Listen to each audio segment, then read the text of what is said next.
Maintenant, on va voir un condensateur ultra classique, le condensateur cylindrique, et on va calculer sa capacité. Alors la géométrie du condensateur cylindrique est relativement simple. Bien sûr, on a deux armatures. Alors il y a l'armature intérieure ici. On va supposer que c'est elle qui est reliée à la borne plus du condensateur. Donc c'est elle qui est au potentiel V+, et qui donc, a priori, porte la charge positive. Et voilà, on a une densité surfacique de charge qui est uniforme ici. Et qu'on va noter sigma plus. Il y a la deuxième armature, l'armature donc qui est elle reliée à la borne négative, l'armature extérieure, elle est métallique, donc l'ensemble du métal est aussi à un potentiel constant, uniforme, et c'est le potentiel V-. Elle porte une charge, on va voir qu'en fait on s'en fout, mais elle porte une charge sous la forme d'une densité surfacique sigma-.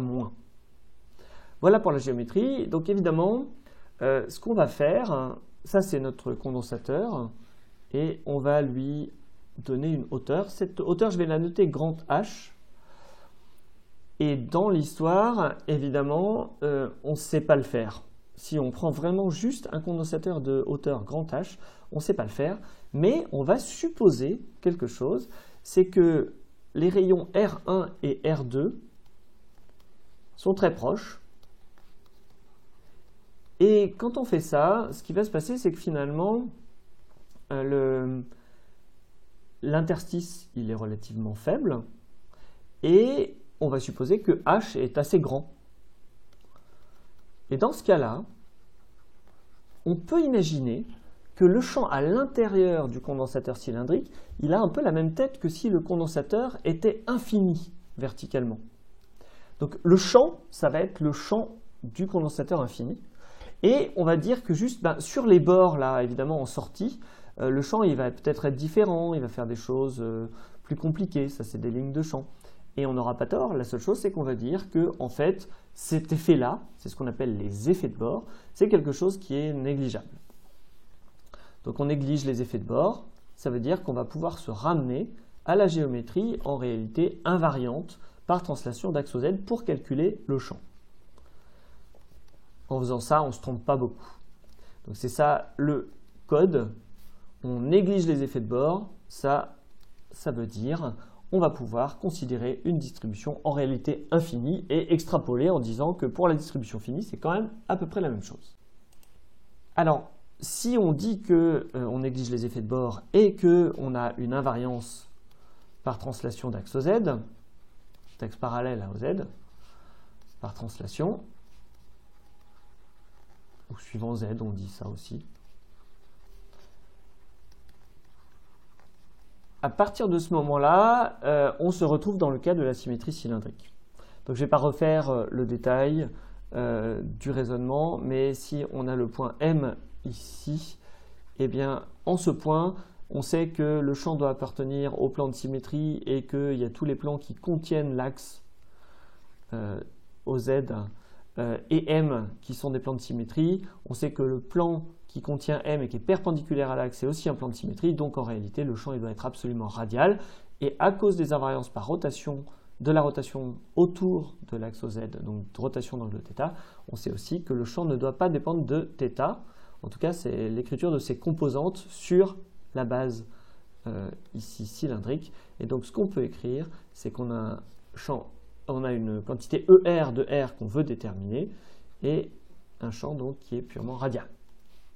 Voilà, donc là c'est hyper classique, on est dans le cadre de la symétrie cylindrique, il n'y a aucun problème, ça fonctionne, même si, enfin c'est parce que les densités surfaciques sont uniformes, même si ici on a bien deux densités surfaciques, une intérieure et une extérieure. N'empêche, ça reste de la symétrie cylindrique. Alors pour calculer ce champ, en réalité on va s'apercevoir que on s'en fout, c'est un peu le propre du théorème de Gauss, on se fout des charges qui sont extérieures à la surface de Gauss qu'on va considérer. Et bien là c'est la même chose, et comme on va considérer des surfaces de Gauss seulement dans le cas où elles sont contenues dans l'espace intérieur, et bien dans ce cas-là, on va pouvoir sérieusement négliger la surface extérieure et donc toute la charge qu'elle porte. Alors, On se place dans le cas où on a un cylindre infini qui porte une charge surfacique sigma uniforme. Ça, c'est le rayon R1 qui est le rayon intérieur à notre cylindre. Ici, c'est le métal, hein, donc lui, il est à un seul potentiel, on verra ça plus tard. Et on va prendre une surface de Gauss, une surface de contrôle de hauteur petit h. J'ai mis un petit h pour pas qu'on confonde avec le grand H, qui est la hauteur du condensateur. La hauteur du condensateur, c'est autre chose. Là, on est en train de choisir une surface de contrôle. On prend un cylindre de rayon petit r qui va pouvoir varier et de hauteur petit h. On écrit donc tout simplement le flux du champ à travers la surface de contrôle, c'est-à-dire le cylindre qu'on a ici. On peut, donc, c'est E scalaire ds. Évidemment, comme la normale sortante ici est comme ça, c'est-à-dire que c'est uz, la normale sortante en dessous c'est moins uz, et qu'on a un champ qui est que suivant UR, puisqu'il est radial, eh bien le produit scalaire il est nul sur toute la surface du dessus, sur toute la surface du dessous. Donc même si on faisait a priori une intégrale que sur les trois faces en quelque sorte du cylindre, la surface latérale, la surface du dessus et la surface du dessous, en réalité, ce flux à travers la surface du dessus et du dessous, il est nul.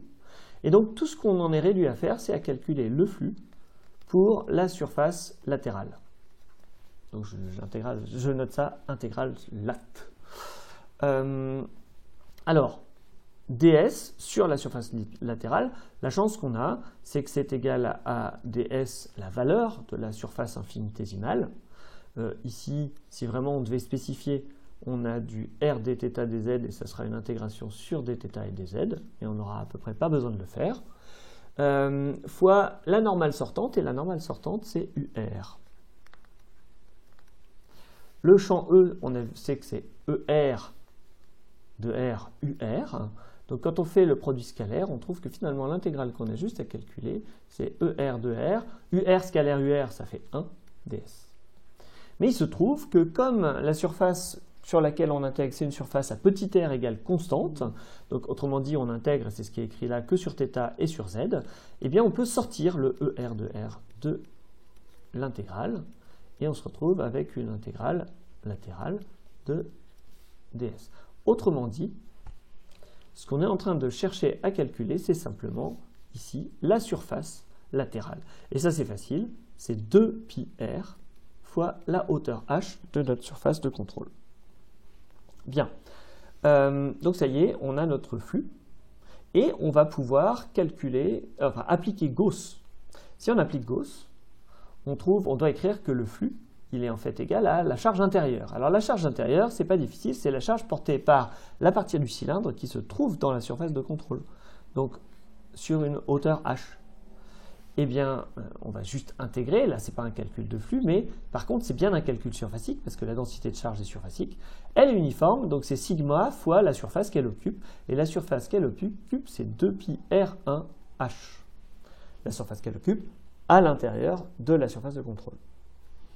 Bien, donc quand on écrit que ça doit être égal au flux, en fait c'est la charge intérieure sur epsilon 0 qui est égale à ça. Et ça fait qu'on écrit que ER de R, c'est égal à sigma fois 2πr1h sur epsilon 0 divisé par 2π petit r h. Donc 2πr1h, ça c'est la surface intérieure du cylindre intérieur, fois sigma sur 2πrh, ça c'est la surface en fait du cylindre de contrôle. On peut simplifier les 2π, et donc on peut simplifier les h qui est courant, donc c'est rassurant, ça ne dépend pas du choix de petit h, et donc on a sigma r1 sur r epsilon 0. Ça, donc, c'est notre champ radial et c'est le module du champ. On va maintenant voir calculer, du coup, la capacité. Et pour ça, il faut calculer la tension aux bornes. Il faut relier ce champ à la tension aux bornes du condensateur. On a repris notre condensateur de tout à l'heure. Alors, vous vous souvenez que lui, il est AV+, et lui, il est AV-. Alors, le lien entre la tension et le condensateur et le champ électrique, vous vous souvenez que quand on a 2 points, on a V de B moins V de A, qui est égal à moins l'intégrale de A à B de E scalaire dl. Alors, comment est-ce qu'on va choisir nos points A et B ici pour calculer la tension? Bien sûr, on pourrait prendre... alors, on va prendre... Nous, on veut V plus moins V moins. C'est-à-dire qu'on veut... donc, V plus moins V moins, on veut partir de l'armature... Enfin, on veut, oui, le point B est situé sur l'armature plus, le point A est situé sur l'armature moins, donc l'armature extérieure. Comment on choisit nos points? On pourrait les choisir strictement n'importe comment. Mais ce n'est pas une bonne idée, parce que si on les choisit n'importe comment, ben, le chemin va être compliqué, et calculer cette intégrale, ça va être compliqué. Et pourquoi est-ce qu'on a le choix? Ben, c'est parce que, où que se situe le point B sur la surface de l'armature intérieure, où se situe le point A sur la surface de l'armature extérieure, de toute façon, ils sont au même potentiel. Donc si on veut calculer la différence de potentiel, on s'en fout du moment qu'ils sont sur les armatures. Donc on va les choisir sur un rayon. On va les mettre sur un même rayon. Comme ça va être simple, si je vous jure qu'ils sont sur le même rayon. Voilà, le point B est là et le point A est ici. Et donc l'intégration va être rendue facile. Du coup, ça va être moins l'intégrale du point A au point B de E scalaire dl. Alors, vous savez qu'en fait, si on intègre le sigma, ça veut dire qu'on va renverser l'intégrale. C'est l'intégrale de B à A de E scalaire dl. Évidemment, comme on a pris un rayon ici, notre dl, il est simple. C'est un dr UR. Et puis E, comme on sait que c'est un ER de R UR, parce qu'il est radial, donc le produit scalaire va tout de suite donner 1. Donc finalement, ce qu'on a à calculer, c'est l'intégrale entre le point B qui a comme rayon R1, parce qu'on va intégrer, oui, excusez-moi, à partir du moment où on commence à écrire dr, on est en train de spécifier l'intégrale sur laquelle on est en train d'intégrer. Ici, c'est petit r, et donc il ira de la valeur R1 à la valeur R2 fois notre ER de R. Et justement, donc les produits scalaires, ça fait 1. Et justement, on a vu que ER, juste avant, c'était sigma R1 sur epsilon 0 petit r. Et donc, on va devoir calculer. Alors, sigma R1 sur epsilon 0, on va le sortir parce que ça, c'est juste des constantes. Et il nous reste à intégrer et à calculer l'intégrale entre R1 et R2 de 1 sur R dr. Il nous faut une primitive de 1 sur R, et ça, c'est ln de R. Donc on a sigma R1 sur epsilon 0 et on va prendre ln de R entre R1 et R2. Ça fait sigma R1 sur epsilon 0 ln de R2 moins ln de R1. Et ça, on va le mettre directement comme ln de A moins ln de B, c'est ln de A sur B. Ça fait du ln de R2 sur R1. Et a priori, c'est bien positif parce que R2 est plus grand que R1. On va reprendre la définition de la capacité. La capacité, ici, c'est la charge portée par l'armature positive sur la différence de tension entre les deux armatures. Alors, la charge portée par l'armature positive, ici, on a repris notre cylindre de hauteur, notre condensateur de hauteur grand H. Donc là, il ne s'agit plus d'histoire de surface de contrôle, c'est vraiment grand H, la hauteur de notre condensateur. Du coup, comme on a une densité surfacique de charge sigma ici à l'intérieur, j'ai un petit peu laissé tomber le plus, mais donc c'est sigma, sur un rayon R1 pour notre armature, eh bien la charge qui est portée par l'armature intérieure, c'est 2pi grand R1 grand H, ça c'est la surface de l'armature intérieure fois sigma. Et on va diviser par U, et on va reprendre l'expression qu'on a trouvée précédemment. Ce qu'on avait, c'est que U, c'était tout simplement sigma R sur epsilon 0, donc le même sigma R1 sur epsilon 0, ln de R2 sur R1. Alors évidemment, les sigmas se simplifient. Ça, on pouvait s'y attendre sans problème. Les R1 se simplifient aussi. Pas du tout le H, hein, on le garde, ça c'est normal aussi. Et on obtient comme expression finale 2pi epsilon 0 qu'on a repassé au-dessus, H sur ln de R2 sur R1. Voici l'expression donc de la capacité du condensateur sphérique qu'on a considérée. Alors maintenant, on peut se poser une autre question quand même, c'est que c'est une expression un chouille bizarre. Et on peut essayer de la faire recoller avec ce qu'on sait du condensateur plan. Parce que dans cette expression-là, on ne voit pas du tout quelque chose qui aurait à voir avec l'expression du condensateur plan. Souvenez-vous, le condensateur plan, c'était epsilon 0, bon ça il est là, fois S sur E, où E c'était l'épaisseur du condensateur plan, ça serait ici R2 moins R1 en fait. Voilà, ça c'est l'épaisseur du condensateur. Donc ces deux expressions-là, elles sont différentes et on ne retrouve pas l'une dans l'autre, a priori.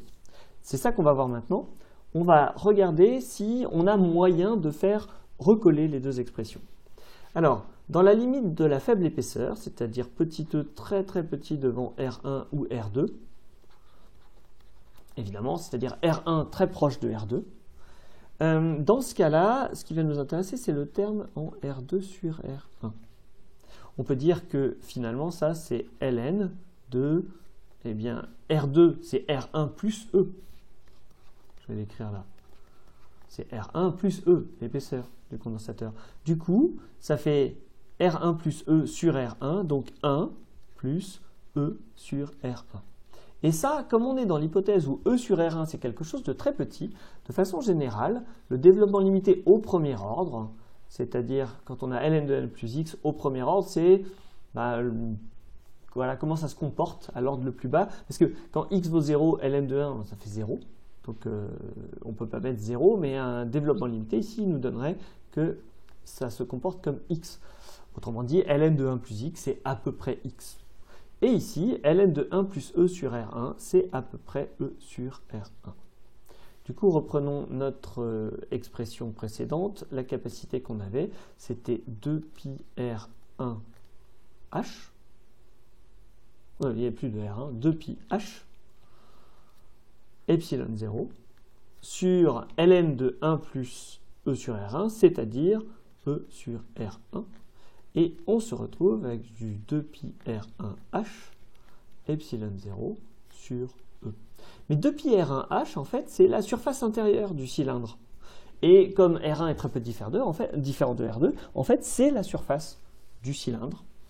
Et donc là, on retrouve bien une expression qu'on peut faire correspondre à celle du condensateur plan, c'est-à-dire que là aussi, dans le cas du condensateur cylindrique, quand il est très très fin, on trouve bien une capacité qui est proportionnelle à la surface multipliée par epsilon 0, ici sur E, l'épaisseur de notre condensateur, c'est-à-dire la distance entre les deux armatures.